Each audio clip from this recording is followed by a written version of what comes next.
La imagen de la Virgen de Guadalupe cayó al suelo en medio de la misa del domingo, y se quebró. Algunos lloraron. Otros se escandalizaron. Nadie entendía nada. Ni siquiera yo, que llevaba décadas celebrando esa misa sin incidentes. Pero lo que nadie sabía, era que ese mismo día, un niño perdido en las montañas estaba siendo protegido por algo que desafía cualquier explicación. Y solo cuando escuché las palabras de una anciana que parecía haberlo sabido todo desde el principio, comprendí el verdadero milagro detrás de aquella caída. Antes de continuar, cuéntame en los comentarios desde qué ciudad me estás viendo. Y haz clic en la campanita para suscribirte al canal, un solo suscriptor es suficiente para motivarme a seguir contando historias. Muchas gracias. El reloj marcaba las 18:07. El incienso aún flotaba en el aire como un suspiro suspendido entre lo sagrado y lo humano. El padre Gabriel levantaba la hostia cuando ocurrió. Un crujido seco. Luego, un estruendo. La imagen de la Virgen de Guadalupe, aquella que custodiaba el altar lateral desde hacía más de medio siglo, cayó de su pedestal de mármol y se estrelló contra el suelo. El silencio que siguió fue tan denso que se podía oír como los corazones de los fieles comenzaban a acelerarse. Nadie la había tocado. No hubo viento. No hubo temblor. Solo, cayó. «Dios mío», exclamó una mujer desde la primera fila. Otra se arrodilló y comenzó a llorar. Un hombre murmuró que era una señal del fin. Y en medio de todos ellos, el padre Gabriel, con la hostia aún en alto, quedó inmóvil, como si el tiempo mismo le hubiese cerrado la garganta. Los trozos de cerámica se esparcieron sobre el mármol frío. El rostro de la Virgen se había partido, pero sus ojos seguían intactos, mirando hacia el techo, como si supieran algo que nadie más sabía. «No fue un accidente», susurró alguien. Las velas titilaban con violencia. Un murmullo colectivo invadió la iglesia. Algunos comenzaron a rezar en voz alta, otros se miraban entre sí, buscando alguna explicación. Gabriel bajó lentamente la hostia. La misa, antes solemne, había sido interrumpida por un evento inexplicable. Pero era más que eso, había algo en el aire. Algo que nadie se atrevía a nombrar. «Por favor, permanezcamos en oración», dijo, pero su voz temblaba. La iglesia se fue vaciando poco a poco. Muchos salían sin mirar atrás. Otros se arrodillaban, tocaban discretamente los fragmentos como si esperaran encontrar respuestas entre ellos. Un niño le preguntó a su madre: «¿La Virgen está enojada con nosotros?». Fue entonces cuando una anciana de velo lila y ojos llenos de lágrimas se acercó al altar con pasos suaves, casi silenciosos. Nadie la conocía, pero caminaba como quien ya sabía exactamente dónde pisar. «Ella fue llamada», dijo sin mirar a nadie. Luego se volvió hacia el padre Gabriel y, con voz firme, repitió: «Ella fue llamada». No cayó. Se fue. El padre la miró sin entender. Quiso preguntar qué quería decir con eso, pero algo lo detuvo. Un escalofrío le recorrió la espalda. Y antes de que pudiera decir una sola palabra, las luces de la iglesia parpadearon, y se apagaron por completo. Toda la ciudad quedó sumida en la oscuridad. Un apagón total. Ninguna vela encendía. Ni siquiera los teléfonos móviles funcionaban. En la oscuridad, uno de los niños gritó.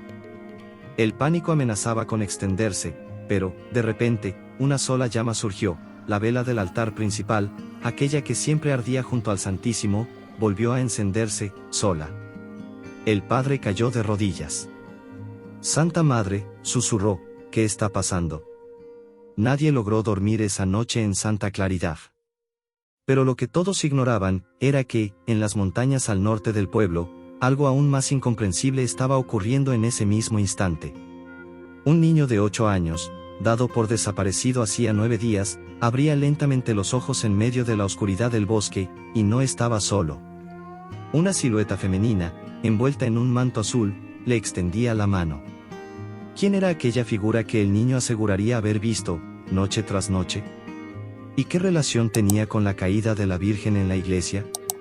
La respuesta apenas comenzaba a tomar forma.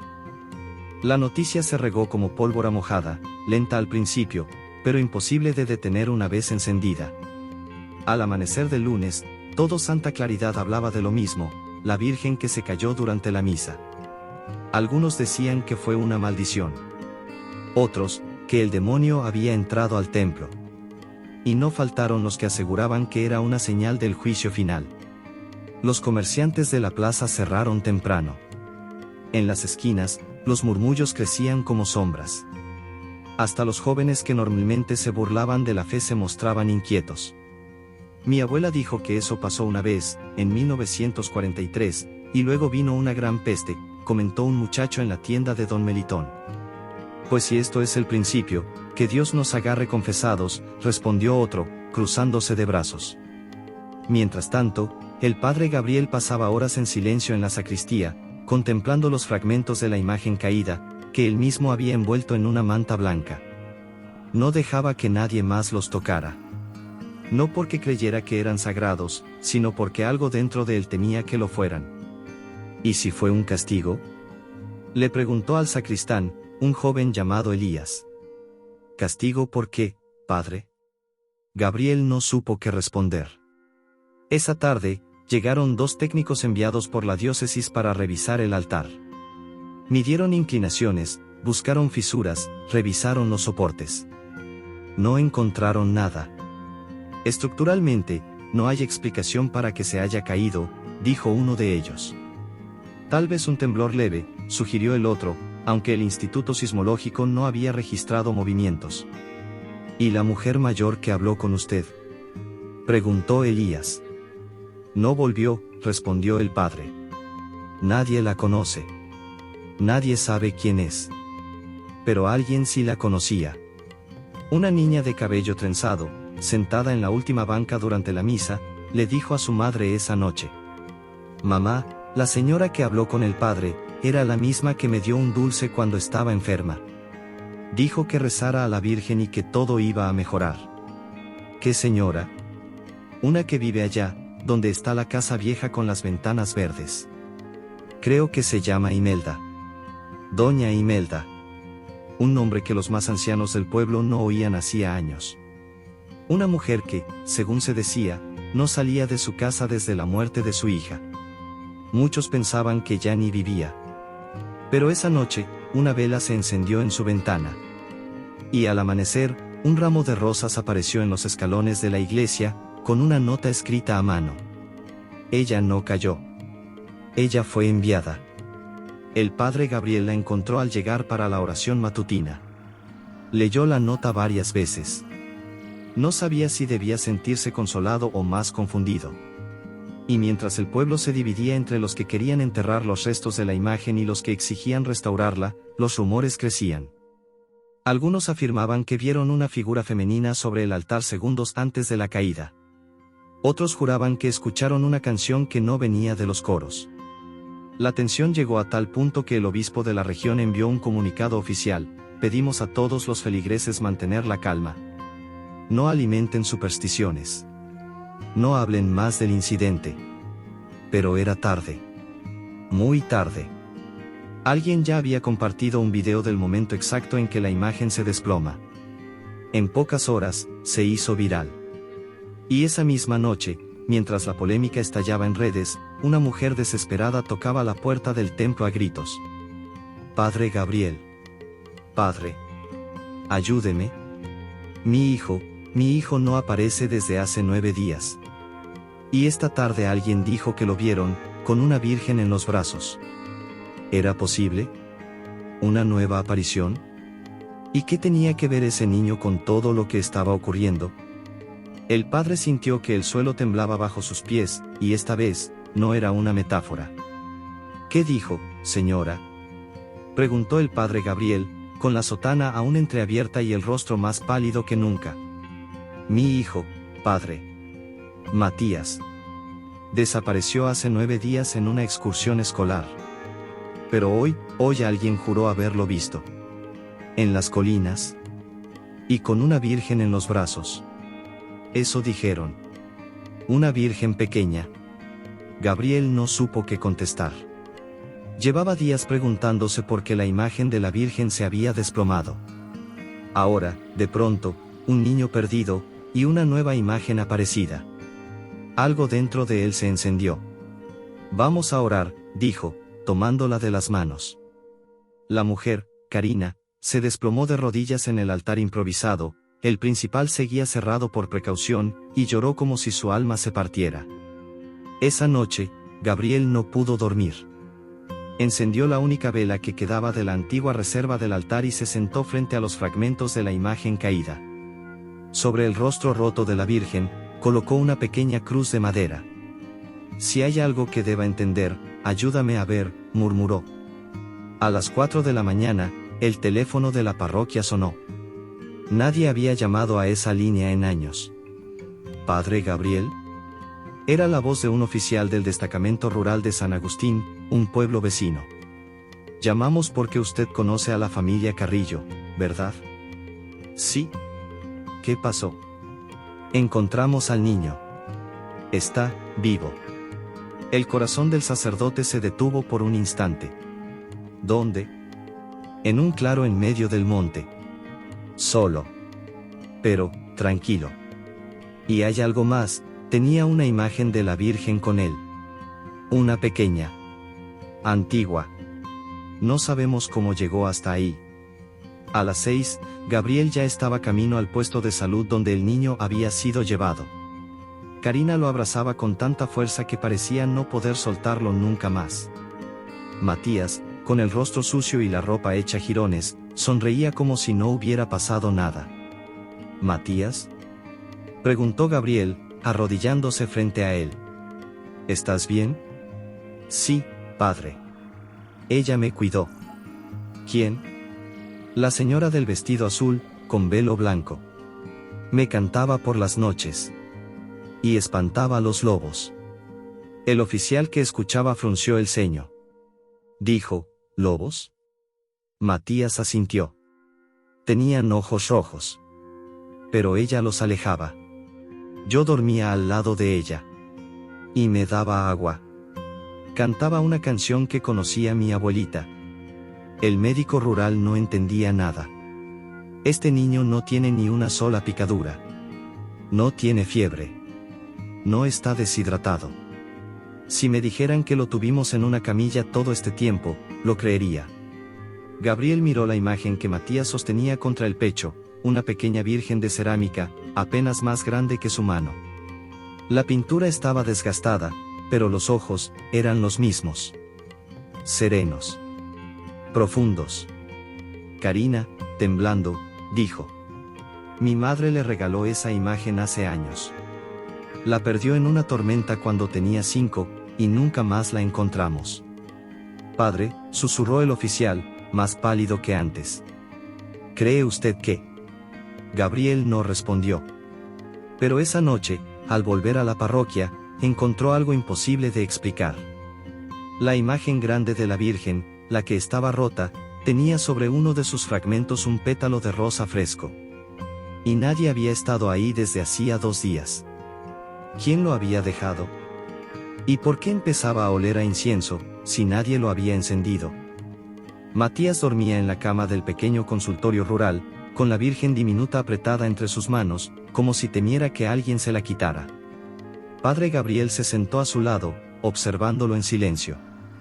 Había algo en ese niño que lo inquietaba y lo conmovía al mismo tiempo.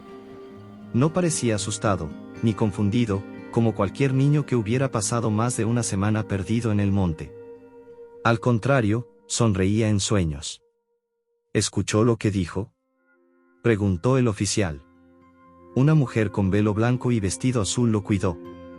¿Cree usted que estaba delirando? Gabriel no respondió de inmediato. Miró la imagen pequeña y dijo apenas. No. No creo que mienta. Cuando Matías despertó, sus ojos brillaron al reconocer al sacerdote. Padre, ¿sabe cantar? Preguntó con una naturalidad desconcertante. ¿Cantar? Sonrió Gabriel. No muy bien, hijo. ¿Por qué? Ella me cantaba todas las noches. Una canción suave, como la que mi abuelita solía cantar cuando estaba triste. Karina, la madre, se llevó una mano al pecho. Matías, ¿estás seguro de lo que dices? Sí, mamá. Me abrazaba cuando tenía frío. Y cuando escuchaba ruidos feos en el bosque, ella decía, no tengas miedo, que aquí estoy yo. Karina rompió en llanto. El oficial y el médico se miraron incrédulos. Nadie quería decirlo en voz alta, pero todos pensaban lo mismo. Gabriel tomó la pequeña imagen de la Virgen y notó algo extraño, estaba tibia, como si hubiera estado al sol. No tenía polvo, no tenía barro, como si alguien la hubiera protegido de la intemperie. ¿Dónde la encontraste?, preguntó. No la encontré. Ella me la dio. Dijo que me la regalaba para que volviera a casa. Dásela al padre, me dijo. Gabriel apretó la estatuilla. ¿Dásela al padre? ¿Cómo podía saber su nombre? Esa noche, cuando regresó a la parroquia, el sacerdote dejó la pequeña imagen junto a los fragmentos de la grande.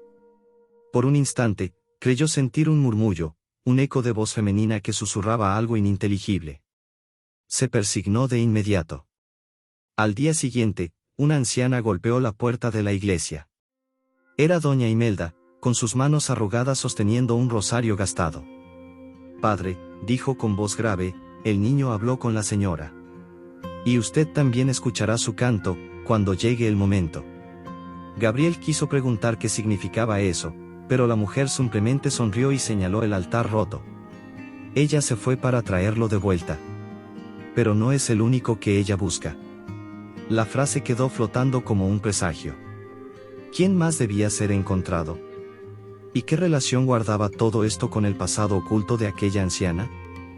El padre Gabriel no podía quitarse las palabras de doña Imelda de la cabeza, no es el único que ella busca. ¿Qué quería decir con eso?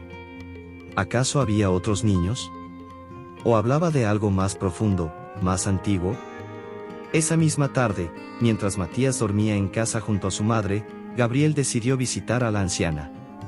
Caminó solo, cruzando las calles empedradas del pueblo, hasta llegar a una casa olvidada por el tiempo, de ventanas verdes descascaradas y jardín en ruinas. Golpeó suavemente la puerta. Nadie respondió. Pero estaba entreabierta. ¿Doña Imelda?, llamó. Soy el padre Gabriel. Del interior surgió un aroma familiar, cera derretida, flores secas, y algo más. Algo como incienso antiguo. Pase, padre, dijo una voz desde el fondo. Ya lo estaba esperando. La casa parecía detenida en el tiempo. Fotografías en blanco y negro colgaban de las paredes, y sobre una mesa, un altar improvisado brillaba con velas bajas. Encima, una imagen pequeña de la Virgen, casi idéntica a la que Matías llevaba consigo. Esa, murmuró Gabriel. Es como la suya. Es la hermana, dijo Imelda, sentándose lentamente en una mecedora. Fueron hechas por la misma mano, hace más de 80 años. Mi madre las trajo de Tlaxcala. El sacerdote se acercó, cauteloso. Usted sabía que algo iba a pasar. Lo dijo en la misa, lo dijo después. ¿Cómo? Imelda bajó la mirada. No lo supe, lo soñé. Una semana antes de la caída. Soñé con mi hija, vestida de blanco, entrando al templo con una niña de la mano. Y la imagen de la Virgen cayendo suavemente, como si se deslizara. No fue una caída. Fue una partida. Ella, se fue por algo. ¿Su hija?, preguntó Gabriel. ¿La que murió joven? Isabel. Tenía 18 años. Un accidente en la carretera. Pero llevaba algo en su vientre que nadie sabía. El padre se detuvo. ¿Estaba embarazada? Imelda asintió, con los ojos llenos de lágrimas. Nunca lo supe hasta que encontré su diario, años después. Quiso ocultarlo por miedo, por vergüenza. Pero en esas páginas escribió algo que nunca olvidé: si salgo bien de esto, le daré mi hijo a la Virgen. Esa fue su promesa. Gabriel sintió un estremecimiento. Y cree que ese niño, Matías, tiene la misma marca de nacimiento que tenía Isabel. En el hombro izquierdo. En forma de media luna. Mi nieto, ¿O mi bisnieto? No lo sé con certeza. Pero es sangre de mi sangre. Ella levantó un papel amarillento. Este es el registro de adopción que encontré años después. Isabel dio a luz en secreto, en Guadalajara, y entregó al bebé a una familia. Nunca supe más, hasta ahora. El sacerdote quedó sin palabras. ¿Y por qué aparece ahora? ¿Después de tantos años? Imelda sostuvo su rosario con fuerza. Porque la promesa estaba rota. Y la Virgen vino a cumplirla. Gabriel dio un paso atrás. Entonces, la caída de la imagen fue el inicio de algo que empezó hace décadas. La anciana no respondió. Solo señaló el retrato de Isabel sobre la repisa. Ella también la vio. Antes de morir. Me lo escribió. Mamá, vi a una señora con velo blanco. Dijo que cuidaría de mi hijo. Era posible que todo estuviera conectado. Y que otra historia dormía, aún sin revelar, en ese linaje perdido por el tiempo. La noticia se esparció como eco sagrado por todo Santa Claridad. El niño perdido era descendiente de Isabel, la joven hija de doña Imelda. Lo que comenzó como un accidente inexplicable en medio de la misa, ahora se sentía como el cumplimiento de una antigua promesa quebrada. Pero no todos aceptaban lo que estaba ocurriendo. Padre Gabriel, ¿usted realmente cree en estas coincidencias? Preguntó el alcalde durante una reunión extraordinaria en la parroquia. No son coincidencias cuando el alma lo siente todo con los ojos cerrados, respondió el sacerdote, con una paz que incomodaba. La diócesis aún no ha autorizado nada, dijo un representante del obispado. De momento, no puede proclamarse esto como milagro. Gabriel no discutió. No necesitaba papeles. Lo que estaba ocurriendo se respiraba en las calles, en los murmullos, en los silencios. La fe, dormida hacía años en ese pueblo, despertaba a pasos firmes. Los carpinteros y restauradores locales comenzaron la reparación de la imagen caída.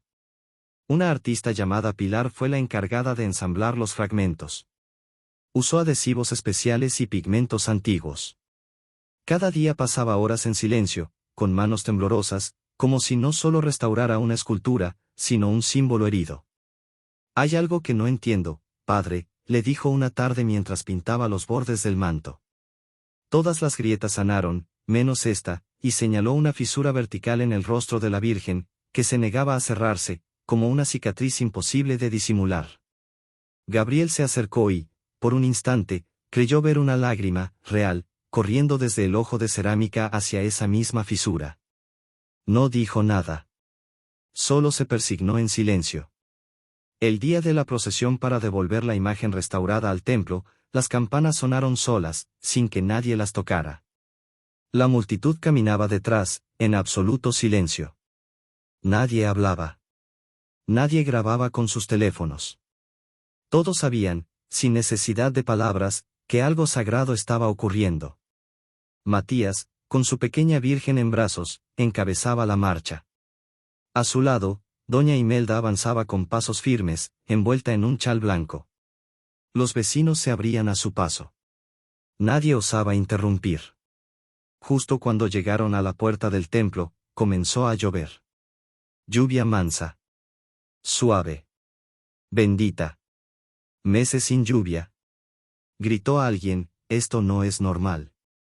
Gabriel levantó los brazos hacia el cielo. No teman. Es el bautismo de un nuevo comienzo. Ya dentro del templo, la imagen grande fue colocada de nuevo en su pedestal. Pero esta vez, no estaba sola. A su lado, colocaron la pequeña Virgen que Matías había traído consigo. Nadie cuestionó la decisión. Era como si ambas se buscaran desde siempre. Y mientras el órgano comenzaba a tocar un himno antiguo, un hombre desconocido entró en la iglesia y se arrodilló en silencio en la última banca. Tenía el rostro cansado, las manos ásperas, y un crucifijo colgando del cuello. Nadie sabía quién era. Pero doña Imelda, al verlo, dejó caer su rosario al suelo. Padre, susurró. Ese hombre, yo lo conozco. ¿Quién es? Preguntó Gabriel. Ella no respondió de inmediato. Solo susurró algo casi inaudible. Él es el hijo que mi hija perdió.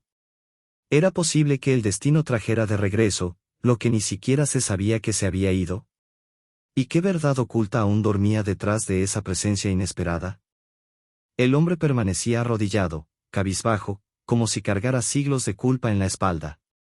Doña Imelda no dejaba de mirarlo. El padre Gabriel, inquieto, se acercó con cautela. ¿Lo reconoce de verdad?, susurró.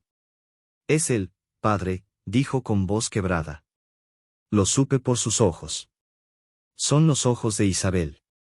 Gabriel se adelantó. Tocó suavemente el hombro del hombre.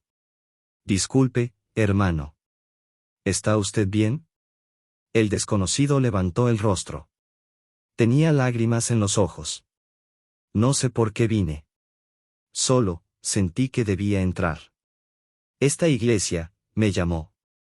¿Cuál es su nombre? Luis. Luis de la Vega. Me criaron en Tepatitlán, pero nací en Guadalajara. Fui adoptado. Siempre supe que algo me faltaba. Pero esta noche, soñé con una mujer que me decía, regresa. Ya es hora. Gabriel contuvo el aliento. ¿Y cómo era esa mujer? Vestido blanco. Pelo recogido. Me tocó el rostro y me dijo que no tuviera miedo. Doña Imelda cayó de rodillas al escucharlo. No podía hablar. Solo repetía entre sollozos. Gracias, gracias. Luis se acercó a ella, desconcertado. ¿Quién es usted? Soy la madre de Isabel, tu madre. El silencio en la iglesia se volvió eterno. Luis no supo qué hacer. Se sentó en la misma banca donde antes se había arrodillado. Sus manos temblaban. Siempre supe que no era del todo de donde me criaron. Hay cosas que uno siente sin explicaciones. En los días que siguieron, Luis comenzó a visitar la parroquia cada tarde. Ayudaba a barrer, a organizar los bancos, incluso a reparar parte del techo viejo. Había algo en el que buscaba redención. Una mañana, mientras limpiaban el presbiterio para preparar la novena, Elías, el joven sacristán, tropezó con una baldosa suelta justo detrás del altar mayor. Padre, mire esto.